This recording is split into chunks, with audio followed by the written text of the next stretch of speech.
Hello, everybody. Welcome to another behind-the-scenes video with the Viral Murders cast. I'm just counting very quickly, 6 of the Viral Murders cast tonight, and of course the writer and the company directors and things like that. So it should be a good one. And today we're actually talking about a bit more about culture, and in particular about horror movie culture. We're talking zombies, everything zombies, and really this is kind of sparked from a bit of a conversation that we were having before we started recording, and I was talking about Army of the Dead and how absolutely shocking it is as a film. So, big question to all of the cast: what's your favourite zombie movie? I've never seen a zombie movie in my life. So there's a few. I've got a few. Oh, actually, that's not true, because I've seen Shaun of the Dead. So Shaun of the Dead. Well, there you go, Shaun of the Dead. Yeah. That's a good example. Shaun of the Dead is good. I like World War Z. 28 Days Later. Ruth? My favourite was Cargo. Oh, I like Cargo. That's a a really good film. one. Yeah. It's got a real feel-good thing that going about it.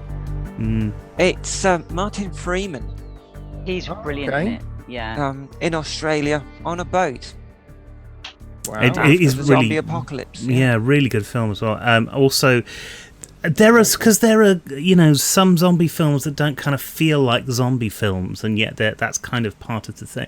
Girl with All the Gifts, for example, really worth watching. Brilliant film. I've seen that. Never heard of that. Definitely worth a watch. Tash, favorite zombie film? Oh, it's the comedy zombie films. It's got to be between Shaun of the Dead and Cockneys versus Zombies, because I really do love the scene in there with the old guy with his Zimmer frame running away from the zombies, and them all going, they're not moving very fast. I can't remember what the line is, but it's brilliant. It's exactly what I would imagine a zombie apocalypse in London to look like. If anyone's seen it, you know what I mean. But yeah, I mean, those two have got to be like two of my favorite zombie films, just purely because of the comedy elements of them.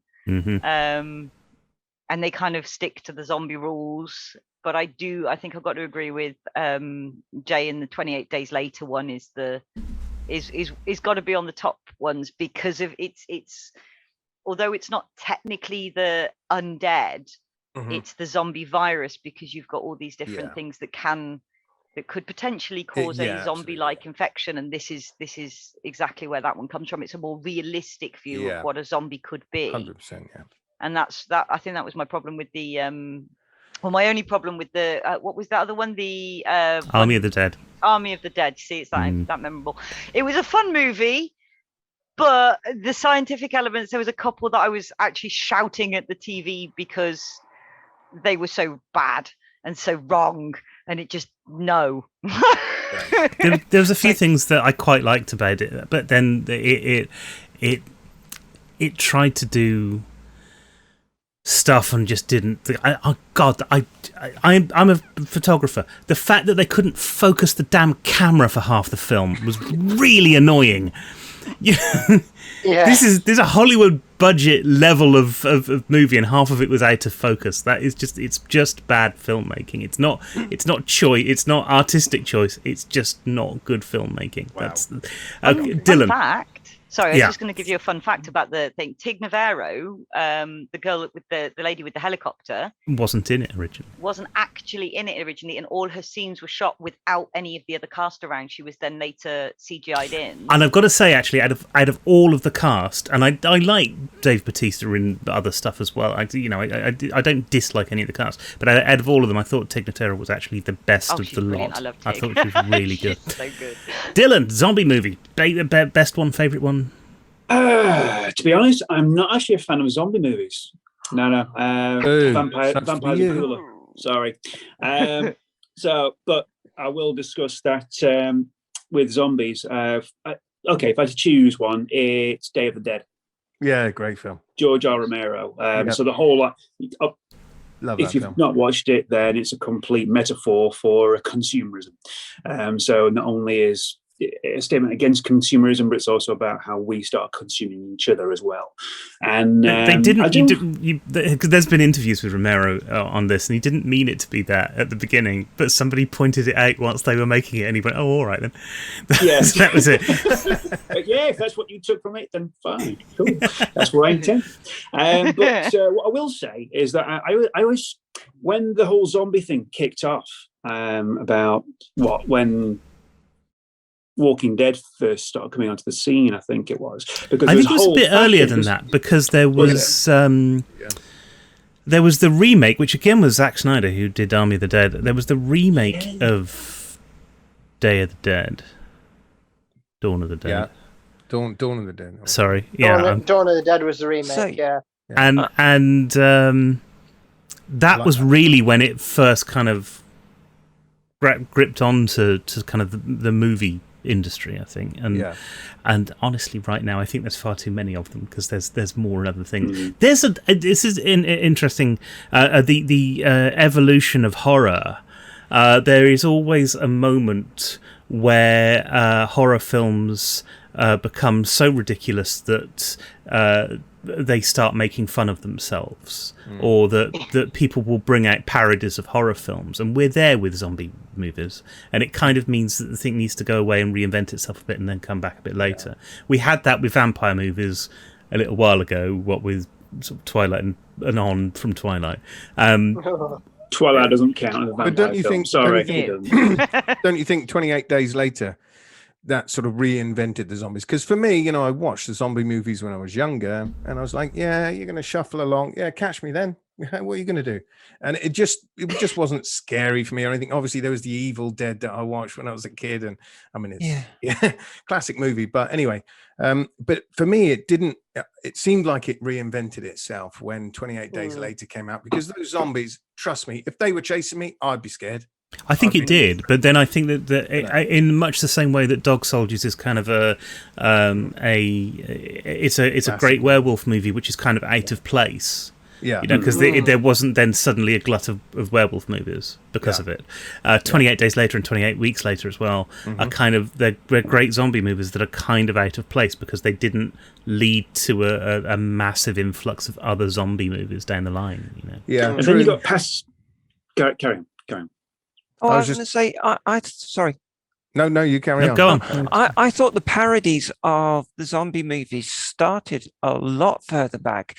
Do any of you recall Return of the Living Dead Parts 1 and 2 from the 90s?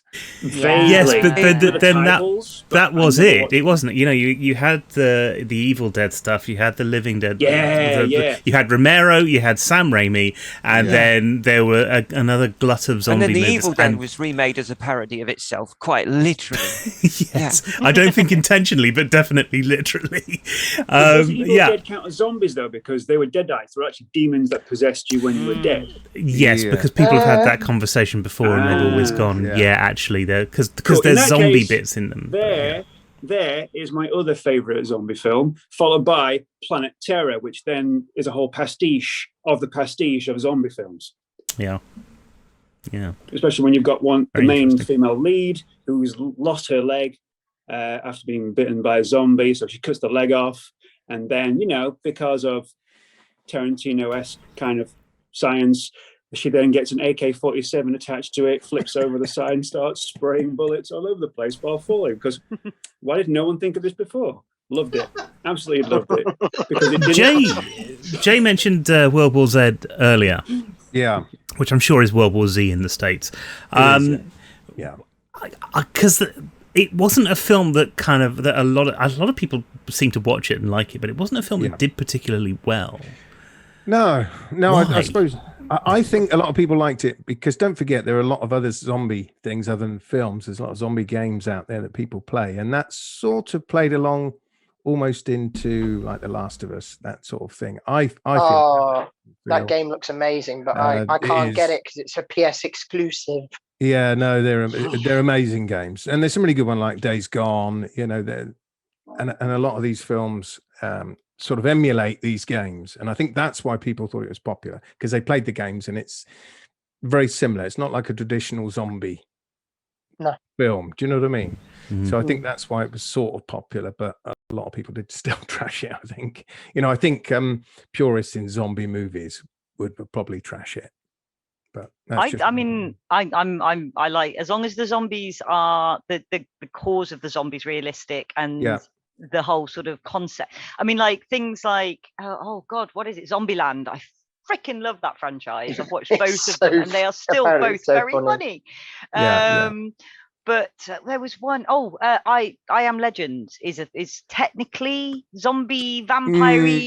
I love it. Claims to be vampires. The story. I Am Legend, if you read the book, is all about vampires. But every single, maybe not every single, but the majority of adaptations that have gone onto screen. So there was Last Human, which I think was Vincent Price. Mega Man is a kind of a rendition of it as well. With Charlton Heston, they all seem to then switch to zombies or something else, or they don't go down they miss out the whole concept of I Am Legend, which if you haven't read the book, I'm not going to spoil for you tonight. But if you haven't read it, read it. Right, it is brilliant. It is genuinely incredible book, and you will bawl your eyes out. There's one scene that you will proper cry. What in I Am Legend? In the book, I mean, it's it's an incredible. It's a completely different story to the film. Like the story is so different. You couldn't. I started it. I got about 2 chapters in, and had to just leave it. Why? Is that the style of the I just didn't get on with it. That's fair enough. It does happen, and I think I had it as an audiobook, which was I think they're easier to. If you have a problem with prose or something, then there's something that a narrator can bring to that actually helps you get through some of those problems. Because I've read some now that we're running a murder mystery company, I've read a lot more kind of detective books. It's not what I tend to gravitate towards if I was going to sort of choose a book for myself. And so some of those are difficult to kind of get on with because of the language of it, of the way that it works. But having a narrator going through it, if you've got a good narrator who does it, actually that can make all the difference. But yeah, I don't know. I get that it's like every book. I suppose it's not going to be for everybody, but I genuinely when I got to the end of I Am Legend and they reveal the thing that happens at the end. It was one of those moments where you go, wow, okay, that's really, really powerful. Why has nobody captured that before? I'll perhaps give it another go. Yeah, I mean, it's worth it for the ending because it is such a different story to the film. The protagonist is very, very different in terms of his approach to these monsters out there. The whole thing is very, very different. I think, I saw the film I Am Legend first, and I knew it was going to be nothing like the book. But I think when I was reading the book, I thought I actually much preferred the film, even though it's not the same. The film is easier, and again, it's one of those things. If you read a book first and then go to the film adaptation, with very few exceptions, you're going to feel cheated in some way because of the way that you've got to adapt a book into a film. Yes, actually. Philip K. Dick, the second variety, the film adaptation of that, known as Screamers, was brilliant. It was almost word for word. And there are a few. I mean, you can look at The Godfather 2 and based on the original work, and you go, actually, that's a better film than the book. Jaws, I think, considerably better. Is one of the.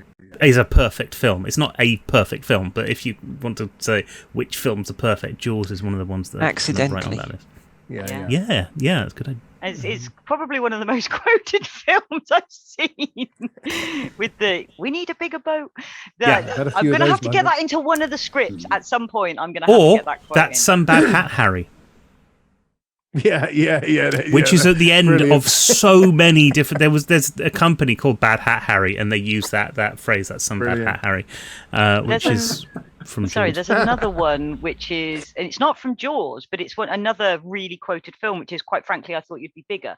And I can't remember which film it's from and it annoys me because I've seen the film and it's a brilliant film, it's a brilliant line in the film, and argument, and it's quite frankly, I thought you'd be bigger. And they do it in Buffy as well. They do that quote in Buffy, and one of my exes made me watch the film so that I'd get the quote from Buffy, and it was a brilliant film. Quite frankly, whilst everybody is it was cold. Whilst everybody's trying to decide what film that was, and probably failing to. Help us out, put it in the comments. Yes, we'll obviously go and Google it as soon as we finish so that we know. But that's it for this particular video. Things like that. It's a good point. Well made. That's it for this particular video. Now, if you want, you could join our Patreon. And where we have more videos putting up every so often. We're putting up some new content for everybody that's longing into that. Do check out the links in the description below, and you'll be able to join that. If you've liked the video, please give it a big thumbs up. If you're new here, click on the subscribe button, hit the little bell icon and choose the all notifications tab that comes up, and then every time we put a video out, including new episodes, which you'll see as videos as well, you will get notified about them, which is quite nice, isn't it? Until next time, thanks ever so much for watching, and we'll see you then. Bye-bye, everybody! Bye-bye! Bye. Bye.